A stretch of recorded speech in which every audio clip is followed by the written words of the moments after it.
السلام علیکم ورحمۃ اللہ وبرکاتہ۔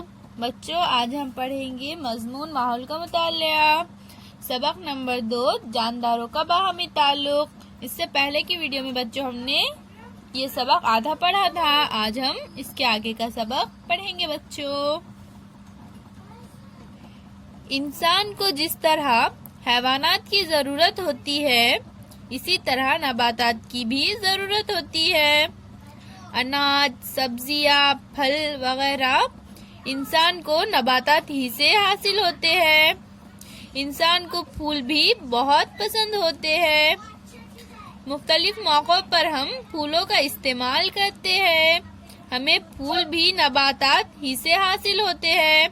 سوتی کپڑوں کے لیے درکار کپاس بھی نباتات سے ملتی ہے۔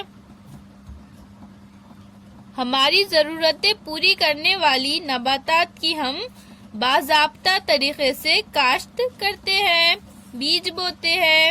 اس بات کا خیال رکھتے ہیں کہ انہیں ٹھیک طرح پانی ملے، ضرورت کے مطابق کھاد دیتے ہیں۔ کیڑوں سے بچانے کے لیے کیڑے مار دوا کا چھڑکاؤ کرتے ہیں۔ نباتات بھی ہمیں خوب فصل دیتی ہے اور ہماری ضرورتیں پوری کرتی ہے۔ ماحول کے دوسرے جانداروں کو بھی غذا ماحول ہی سے حاصل ہوتی ہے۔ گرگٹ بھوک لگنے پر کیڑے کھاتا ہے۔ چند قسم کے سانپ، چوہے اور مینڈک کھاتے ہیں۔ شیر ہرن کھاتا ہے۔ بکریاں اور بھیڑیں درختوں کے پتے کھاتی ہے۔ گائے، بھینس گھاس کھاتی ہے۔ یعنی تمام جانداروں کو ان کی غذا ماحول سے ہی حاصل ہوتی ہے۔ نیا لفظ سیکھیے، شجری حیوانات۔ شجر یعنی کیا بچوں؟ شجر یعنی درخت۔ زندگی کا زیادہ سے زیادہ وقت درختوں پر گزارنے والے حیوانات شجری حیوانات کہلاتے ہیں۔ یعنی بچوں، جو حیوانات اپنا زیادہ وقت درختوں پر گزارتے ہیں، ایسے حیوانات کو شجری حیوانات کہتے ہیں۔ جیسا بچوں بندر اور گلہری۔ بندر اور گلہریاں یہ جو ہوتے ہیں بچوں، وہ زیادہ تر درخت پر ہی رہتے ہیں۔ چڑیا بھی جو ہے وہ درخت پر اپنا گھونسلہ بناتی ہے اور وہ زیادہ تر درختوں پر ہی رہتے ہیں۔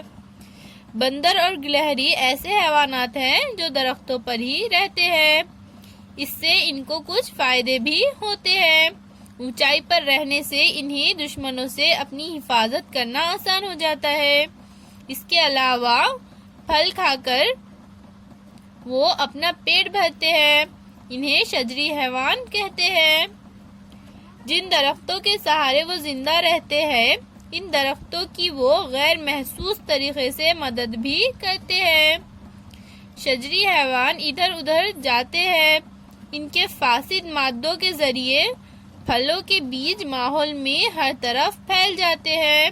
اس لیے نئی جگہ پر درخت اگنے میں مدد ملتی ہے۔ بعض قسم کے پرندے بھی گھونسلے بنانے کے لیے درختوں کا استعمال کرتے ہیں۔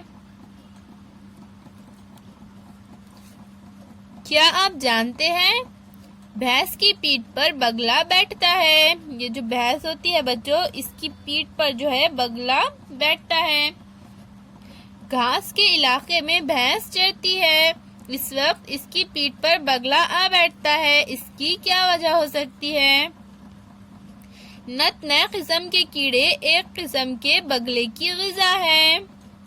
گھاس میں کافی کیڑے ہوتے ہیں جو بگلے کو گھاس میں ٹھیک طرح نظر نہیں آتے، اس لیے بگلا انہیں پکڑ نہیں سکتا۔ اسی گھاس میں بھینس چرتی ہے۔ چرتے ہوئے وہ قدم آگے بڑھاتی ہے، اس کا پیر جہاں پڑتا ہے آس پاس کے کیڑے گھبرا کر اڑتے ہیں۔ بھینس پر بیٹھا ہوا بگلا انہیں آسانی سے پکڑ کر کھا جاتا ہے۔ اچھی ہے نا یہ ترکیب؟ تو بچوں اب ہم پڑھیں گے موسم کے لحاظ سے جانداروں میں ہونے والی تبدیلیاں۔ تو بچوں ہمارے ملک میں گرما، بارش اور سرما جیسے موسم ہیں۔ گرما میں ہمیں بچوں گرمی خوب محسوس ہوتی ہے۔ گرما میں ہمیں بہت گرمی ہوتی ہے، اس لیے ہم کیا کرتے ہیں بچوں؟ سوتی کپڑے پہنتے ہیں اور پانی بھی زیادہ پیتے ہیں۔ اور اگر زیادہ گرمی ہوتی ہے تو اس طرح سے ہاتھ سے پنکھا کر کر ہوا لیتے ہیں۔ اسی طرح سے بچوں بارش کے دنوں میں باہر جاتے ہوئے بھیگنے سے بچنے کے لیے ہم چھتری یا ارلا استعمال کرتے ہیں۔ کچھ لوگ رین کوٹ بھی استعمال کرتے ہیں۔ اور بچوں سرما میں ہم لوگ سردی سے بچنے کے لیے گرم کپڑے استعمال کرتے ہیں۔ اس طرح سے ٹوپی، مفلر، سوٹر وغیرہ ہم استعمال کرتے ہیں سردی سے بچنے کے لیے۔ جس طرح انسان پر تینوں موسموں کا اثر ہوتا ہے، اسی طرح دوسرے جانداروں پر بھی ہوتا ہے۔ جانداروں کی دنیا میں موسم کے لحاظ سے ہونے والی تبدیلی ہر سال ہمیں نظر آتی ہے۔ بچوں سرما کے موسم کو پتجھڑ کا موسم بھی کہتے ہیں، کیونکہ سرما میں درختوں کے پتے جھڑ جاتے ہیں۔ کئی درختوں کے پتے بچوں سرما کے موسم میں جھڑ جاتے ہیں، اس لیے سرما کے موسم کو پتجھڑ کا موسم بھی کہتے ہیں۔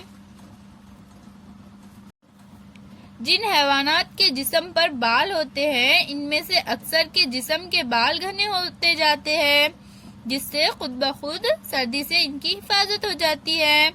جیسے بچوں بھیڑ، کچھ قسم کی بکریاں اور کچھ قسم کے خرگوش، ان کے جو بال ہوتے ہیں وہ گھنے ہوتے ہیں، اس لیے ان کی خود بخود سردی سے حفاظت ہو جاتی ہے۔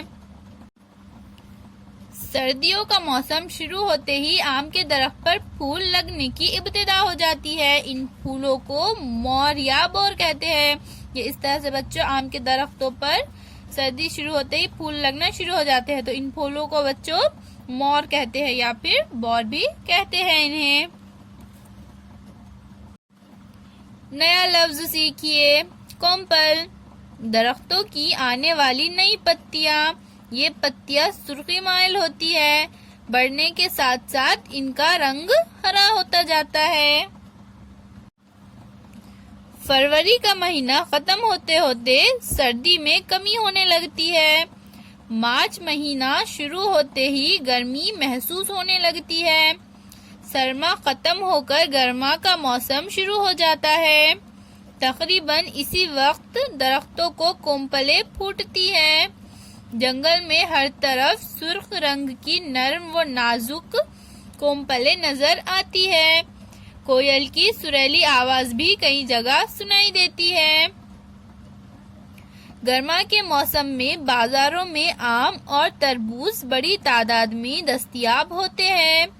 یہ ان پھلوں کا موسم ہی ہوتا ہے۔ مہاراشٹر میں ہر جگہ آم کے درخت ہے، لیکن کوکن آم کے لیے مشہور ہے۔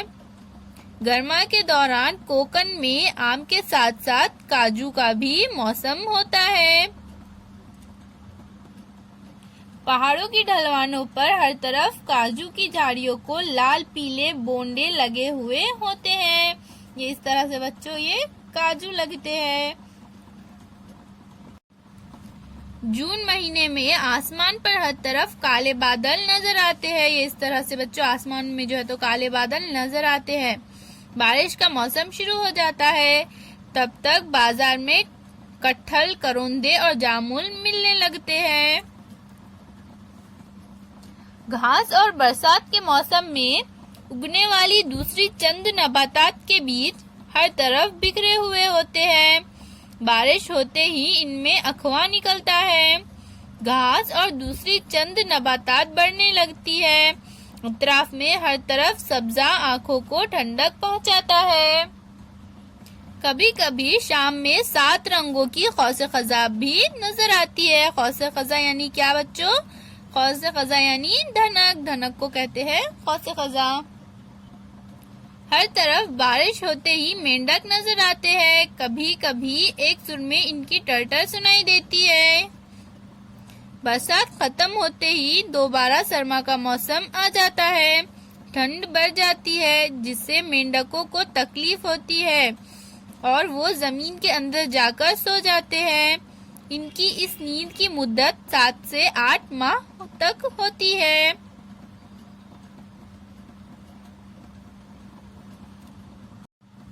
اناج کے لیے ہم کھیتی یعنی زراعت پر منحصر ہوتے ہیں۔ برسات، سرما، گرما جیسے موسموں میں کھیتی کے مخصوص کام کیے جاتے ہیں۔ اللہ حافظ بچوں۔